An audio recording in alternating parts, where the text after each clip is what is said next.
What's good with YouTube? Y'all already know Big Flocka with a convict's perspective, and I'm smashing, dashing, sliding on through with a little bit of energy. Please hit the like, subscribe, comment, do all those things to support this channel, and hit that bell notification for future fire content. As you can tell, we got an interesting topic, man. Some shit almost kicked off in the Pelican Bay in the 90s with a well-known MMA member that's now passed away. Popeye, as we already know, man. I'm gonna have Jimmy get to it, but before I do so, I want to tell people a little something, right? When we do these interviews, we're doing them over the phone. Sometimes there's a delay, and I don't know if Dreamer is done talking. He doesn't know if I'm done talking. So if it appears at times, maybe it sounds like I'm cutting him off, I'm gonna wait a little bit longer. It's not done deliberately. I listened to the last video. It was 12 minutes before I interrupted him. And that was pretty much give you guys a little information about the 4 on 60. But you know what? Let's get to this video right now, man. We're going to talk about Pelican Bay in the 90s. And I'm going to kick on back and let Dreamer talk right now. Go ahead, homie. Bro, this is an incident that had happened in 99 in C facility. Oh, my bad, 90, 95. Like I said, Carlo Madrid, everybody knows him from Stockton. He was my cellie at the time. Popeye and his brother were actually settled up on top of us in the same section.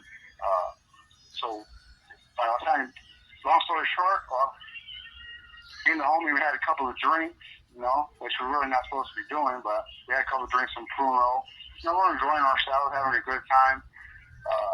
As the night got, later, the homie got a little fucked up. I noticed because we're joking around a little more aggressively, pushing each other, just like having a good time, And so it happens that Popeye on his own just came out and fucking. This call and your telephone number will be monitored and recorded. They go down to the van for Donald, basically to keep his mouth quiet, like he was too loud. So I fucking noticed that fucking Connor just jumped up, like fucking, we're down there chilling, just talking, and he jumped up, got on the van, just went off on him. He's like, hey, check it out, Popeye, fucking, I'm from fucking Stockton, fucking, I don't fucking gotta listen to you, you're not my big homie, fucking, you're fucking man, but I don't even fucking like you guys, fucking, he just went off, bro. Like, I was just sitting back, like, what the fuck? Because, we don't get down like this, bro, so it's just, like, new to me. So I'm sitting back just tripping on him, bro. He like gave him an earful, Even went as far as telling him, this is North Bay, and F, and I was like, over a gangbang, I guess. But so after we started talking, fucking, I got him off the van.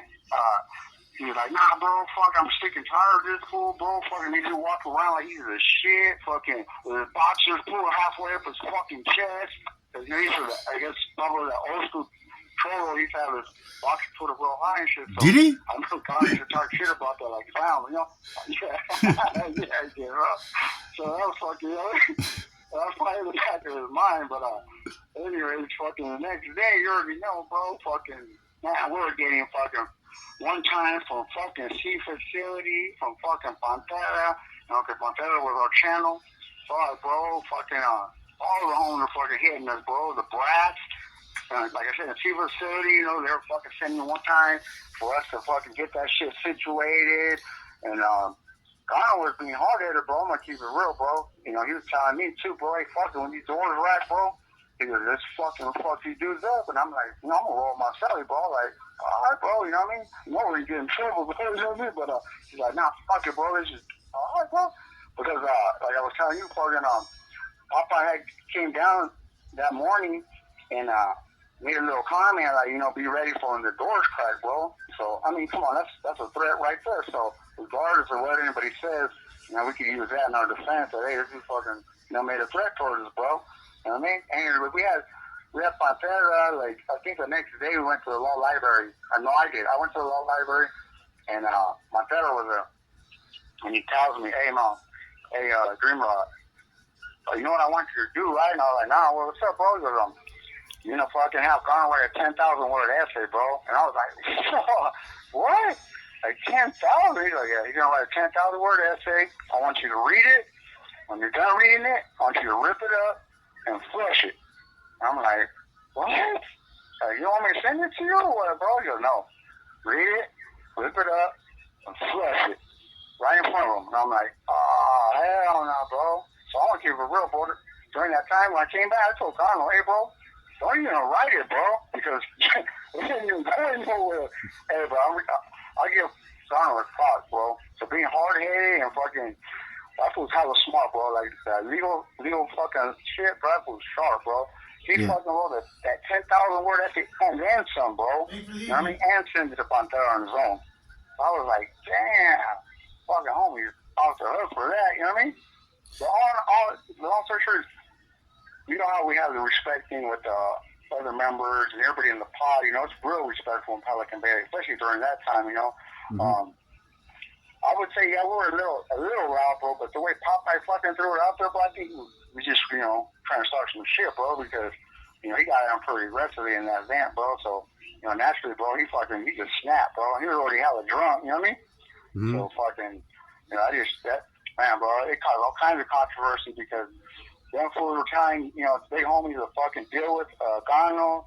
You know, and you already know Gano was already hella good standing with the big homies, bro. He did all the legal work for everybody, you know what I mean? He had that Madrid versus Gomez case. I mean, he was breaking there. He helped break the fucking the briefing process and all that shit. You know what I mean? Yeah. Besides when Castillo finally finished it, bro. So there was a lot of drama behind that, bro, over there. Believe me. You know what I mean? Yeah. So, what was the final? Okay, first of all, I have two questions. Who did you get wheelers from, and what did they say, right? And what was the final conclusion? Mm-hmm.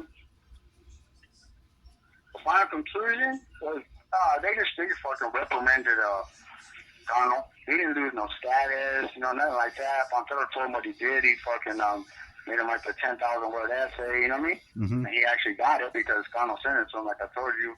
And as far as who got it on that side, I know it was Big Smiley for sure and Quete. They got it. So at that time, Quete outranked all them, if I'm not mistaken. Yeah. Right? Yeah, so in the 95, yeah. Wasn't who was the RSD for D facility at that time? At that time? Yeah. Fuck, we reported to Pantera. So he was your our main channel right there. Was he the unit commander, or was he running all D facility?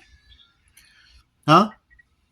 Nah, at the time he was running the whole facility because remember when all the C facility and D facility dilemmas started, bro? Yeah. I mean, he had D facility.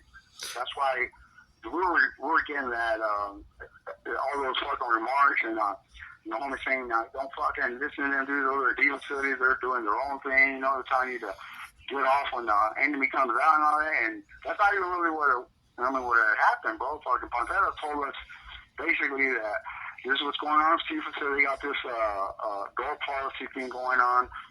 We're supposed to abide by it and everything, bro. But when you guys come out, you know what I mean? If anybody acts aggressively, get off.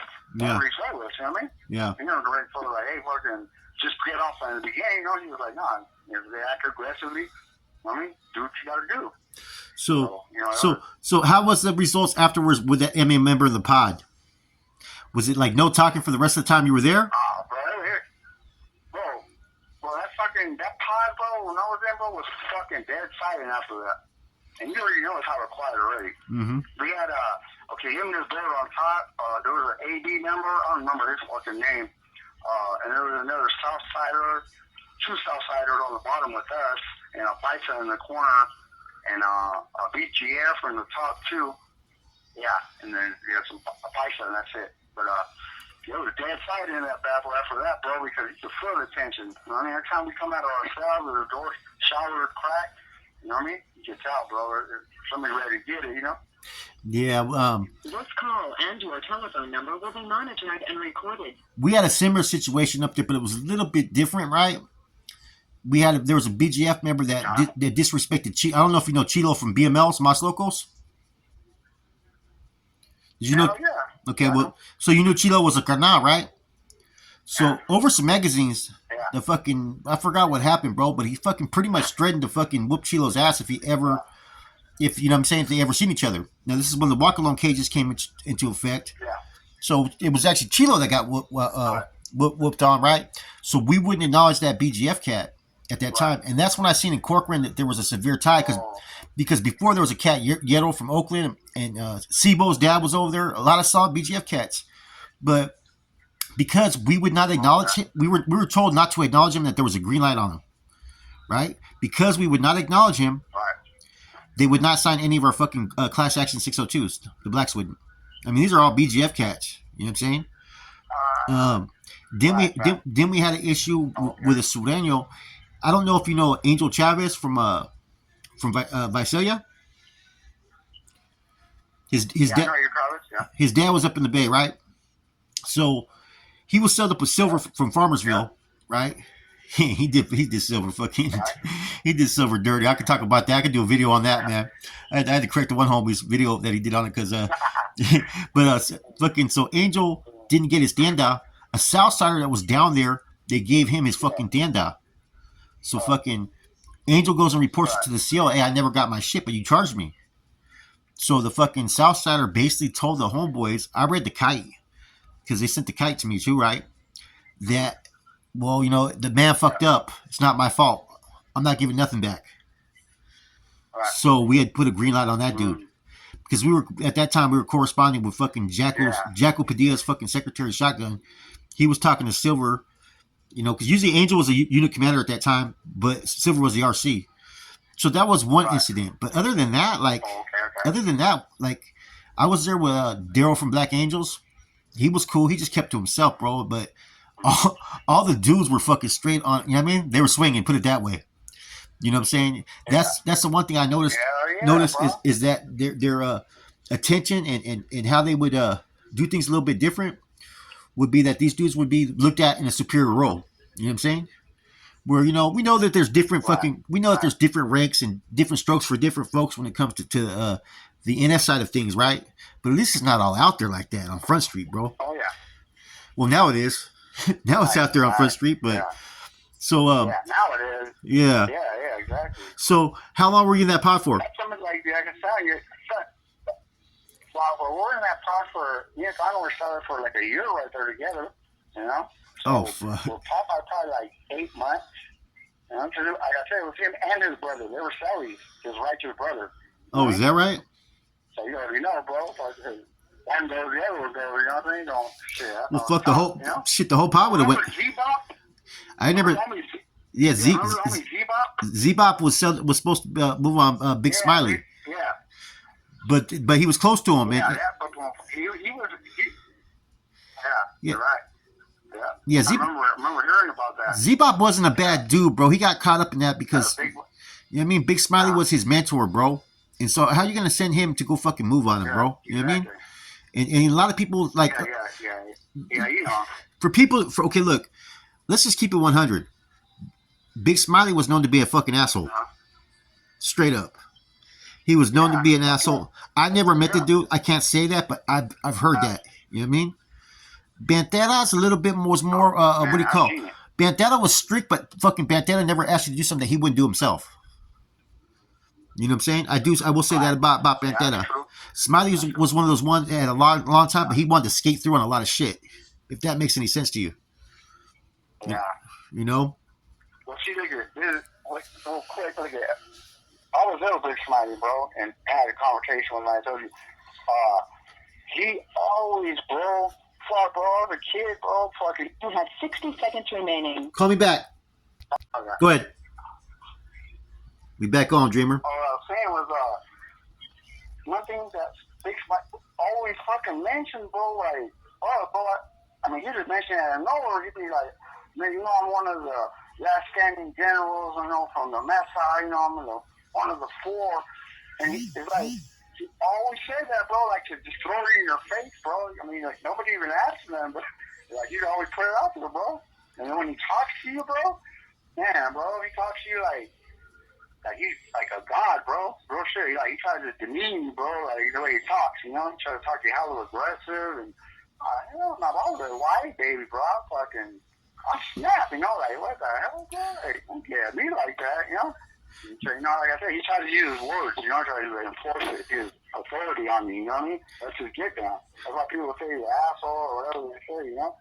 Well, the thing about him, right, is people don't realize this. In the 80s, he kind of disappeared for a minute. You know what I'm saying? He kind of went MIA, and so he's kind of considered kind of a re-entry, but not a re-entry. I don't know the whole details. I know him and the other one of the Gabriel brothers were considered re-entries and stuff. You know what I mean? And I'm trying to think which one it was, man. One of them was the one that got deemed in the 90s because Corny didn't like him. Which one was that? Yeah, I think that is the one from Studying, bro. Yeah. I think that's the one you're talking about. I'm trying to think which one. Fuck, bro. That's just Big Smiley's whole get down, bro. I mean, that's why him and Pantera went at so tough because, he's a fucking diehard in his own right mind, and Pantera's fucking, he's not gonna fucking let go of where he got going or, whatever changes Big Smiley's talking about. That they were. Well, I think after so long, bro, why so many people got deemed over that, Was he really trying to call himself the boss of bosses? Yeah, bro. Fuck yeah, bro. That shit, look at bro. I've seen that shit written, bro, in ghostwriting. Remember when motherfuckers used to do ghostwriting on the envelopes? I was still doing ghostwriting in the 2000s. What are you talking about? I've seen that shit in ghostwriting. From his own writing and everything, bro. Self-proclaiming boss of all bosses. Like, what the fuck? That's what's crazy, bro. And did he have any support? Did he have any support from anybody? I know. You know what? The only one that I really knew that was like actually on his side was Brown Bob, bro, at the time. Yeah, because see, this is another thing people. So there. See, some of these dudes have names that you guys the people on the streets don't know, right? But I know you probably would know. Brown Bob, they used to call him Cafe. That was his code name. That's another name that they refer to him, but only few people would call him Cafe. You know what I'm saying? Yeah. And so I remember that. So that was like, you know what I mean, when directives were coming out. See, I mean, I know we're backtracking off the fucking off the topic, but it's okay because this is me and you shooting the shit. Brown Bob, before you guys took on that mission, they tried to send 2 other people on that mission. And they failed. They didn't do the reconnaissance work. I think the one that was trying to avoid doing it was fucking Huerito from fucking Modesto. Yeah. You know what I'm saying? Oh yeah. Yeah. I think he had kind of got the directives, but at that time they kind of demoted him.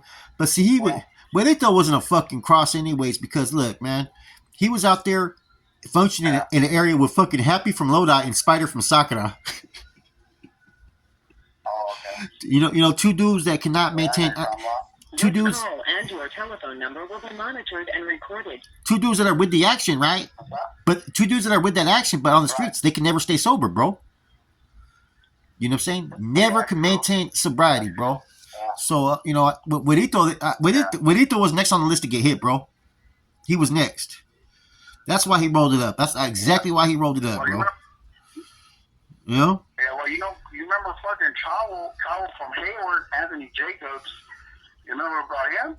Well, fucking Roe put a green light on him without getting clearance from the Mesa because he took off with a kilo. Oh yeah. On the streets, yeah. Okay, but look at in our case and everything, right? And Operation Black Widow, he fucking not only was telling the fucking giving all kinds of fucking information to the feds while he was sitting in the county, he was writing notes, all kinds of shit, right? Yeah. He went to Brown Bob personally on the streets and took Brown Bob some dope, gave him some money, and told him to fucking bounce, bro. I mean, that's real shit, bro. He told him, hey, bro, the next 2 that come for you, it's not going to be a fucking pot no more, bro. He says, this is it. You know what I mean? Just get out of here now. You know what I mean? Yeah. And, Brown Bob, did what he did, bro. I mean, Chavez, man, bro, that was a big old snake, bro. Like, I found out what he was doing in the county, bro. I was like, man, bro, Big Al was with my celly at the time. He had a couple people hit. Who, Big Al? Yeah,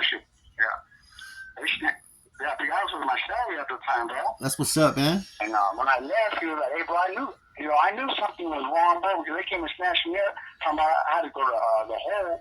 I was supposed to be out for all of that, right? And I was like, this is bullshit. Like, what are you talking about? And sure enough, it was behind trouble. Fucking, you know what I mean? So I'm just fucking writing anything down I was talking about. let me ask you something, right? For a future video, right?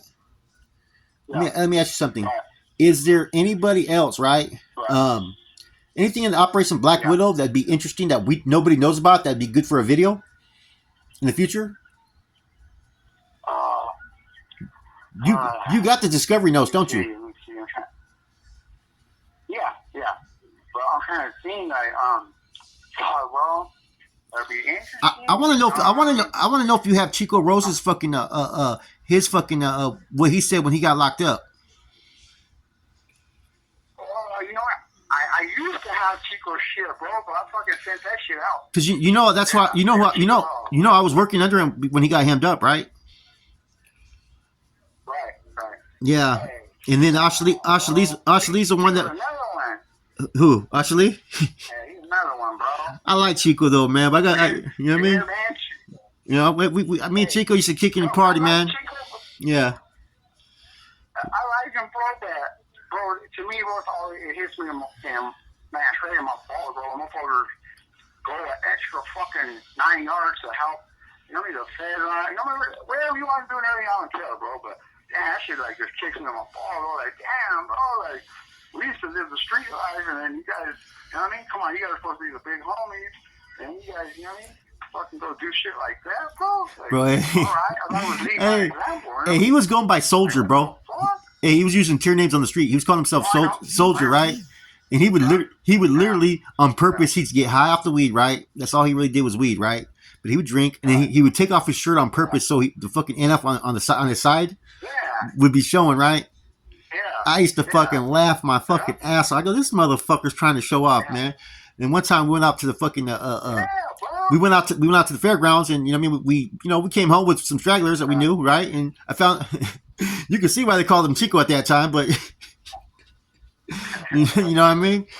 And shit was going down crazy. I'm telling you, man, because you know he was shorter than the girl he was trying to fucking. He was smaller than the female that he was trying to pick up on. It was fucking hilarious, bro. You know what I mean? You know? Yeah. I'm telling you, man. Yeah, he's cool. He's a cool cat, you know, but damn, bro, that shit's crazy though, bro. I mean, you know, 1 second we're in Quinn, you know, fucking all of us indicted and shit, and you good, and then fucking next time I see him, we're in San Bernardino, Central Detention Center, and he's fucking telling me he's about to go witness protection, he's about to testify, and I'm like, what? Oh, man, bro, that's crazy, bro. He started telling right off the top, bro. Like fucking, like he was writing me, bro. I was taking people from Salinas to go visit him, bro. I would send him some money. I went and collected all the money that was owed to him, man. And that's when he gave me all the fucking names to send it to, fucking Cuete, Sign, all these names he gave me, right, to send the money to and shit, man. And that, you know, there's a lot of stuff that was going on. People don't realize when Operation Black Widow hit. A couple of those C's were under investigation at that time up there. You know what I'm saying? Cuete was under investigation. Skip was under investigation. You know, there's a couple other people that people don't know. I mean, they were literally under investigation. The only name that really went unscathed throughout this whole process, really, to be honest with you, was really Pinky. You never really heard anybody say anything negative by him, except for you know, and Tibbs. They didn't really say nothing about Tibbs, man. You know, but other than that, man, like I said, man, there's a lot of shit that was going on, man. Like Copas and Paki and fucking. I'm surprised Paki is probably the smoothest fucking political fucking Garnal there is, because he could have been. He's a good dude, right? He's fucking righteous and all that, right? But he stands up. He puts himself in some shit sometimes, right? And he wasn't afraid to do that. And he made his way out of it, bro. Because I'm surprised he didn't get deemed when he told the Carnals up in the bay that the fucking doors be the bell. He told the Carnals up there. They had him on the BNL for a minute. People don't know that. Paki was on the BNL, but he cleared it, man. Yeah, you can't do that. You know? Well, he didn't give a fuck. You know, my boy, bro, like reminiscing about the hunters at the time, Roque Martinez, the boxer. He just left there where you're at. He just left where you're at right now. Yeah, bro. You know what I mean? He's home, huh? He's on level 3. Is he on the level 3 now? Yeah, that was my boy, bro. Fucking. He was on level 3. Yeah. I thought he paroled. But, Isn't he home? Remember when he was going through his trial? Remember when they're getting indicted and all that? And Salinas? When he fucking hit Suave? Did you ever hit him in the courtroom? Yeah, he hit him in the courtroom, bro. Roker sent me a copy of that clipping.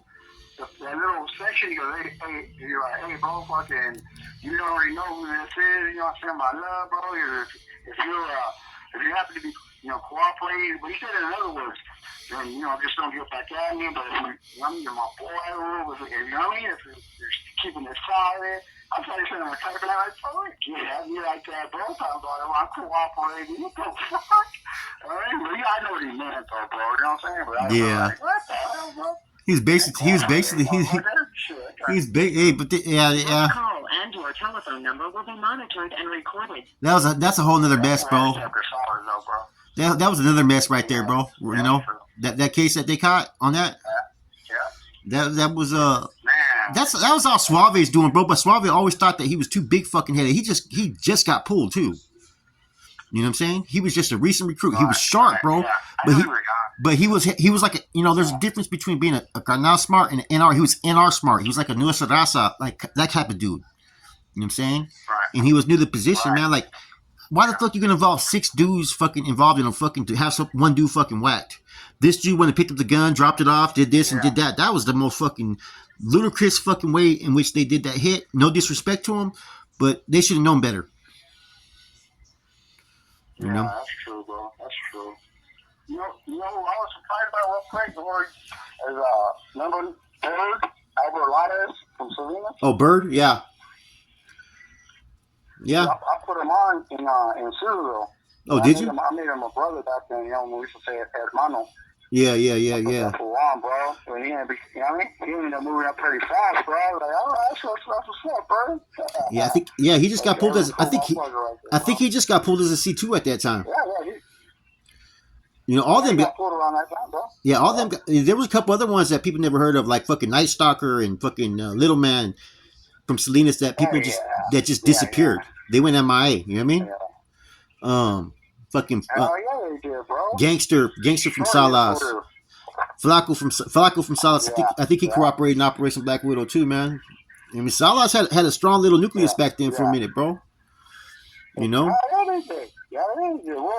We were all in Queen around this time, and when everybody was fucking getting indicted, Goldfaz was there, fucking, the only one that was missing was Foxy. The Roker was there. Chente? The other old man from Salinas. What's the other one there? Oh, not Chief Spock, the other one. Gangster? The other old man. No, not Gangster. Old NF. You have 60 seconds remaining. Bro, I forgot his name, but he was there. Everybody MC, was there, you talking about MC? GK. Yeah, Donkey Kong. Yeah, there you go. GK was there, and that's when he checked out right there, bro. You know what I mean? Man, I heard. What the fuck? He just put it all out there. Well, appreciate having you on, man. I'm gonna have you call me back in a few minutes. I'm gonna get this video ready to post. I'm gonna do a little premiere tonight, man. Appreciate having you on, though, brother. You know what I mean? I'll talk to you. Have a good one, huh? All right. You too, brother. So there you have it, man. We discussed a little bit about, an issue with the Mexican Mafia, a little bit about some certain NF members that we know. And it's just, when I talk to Dreamer, it's like talking, having discussions with Boxer and even Rojo sometimes, man. Because we all know the same people, or have past dealings, man. And I think the story with the Emmett member is fucking funny, man. And, hey, sorry that we kind of ventured off, man, but I hope you guys enjoyed it. You guys should just see us shoot the shit. And see, this is how it is a lot of times when brothers hit me up that I know him for a long time, man. Like Half Dead's supposed to be getting back on. He's been calling me a little bit, man. Another homeboy out there from the Monterey County is supposed to hit me up. I've known him for a long time, man. So hopefully I'm going to get these interviews going a little bit more. I like to have Dreamer come on because he just fills in another voice. And he's getting more comfortable, as you guys can see. He's getting better. So bear with us. We're going to keep on working at it. That's it. I'm gone.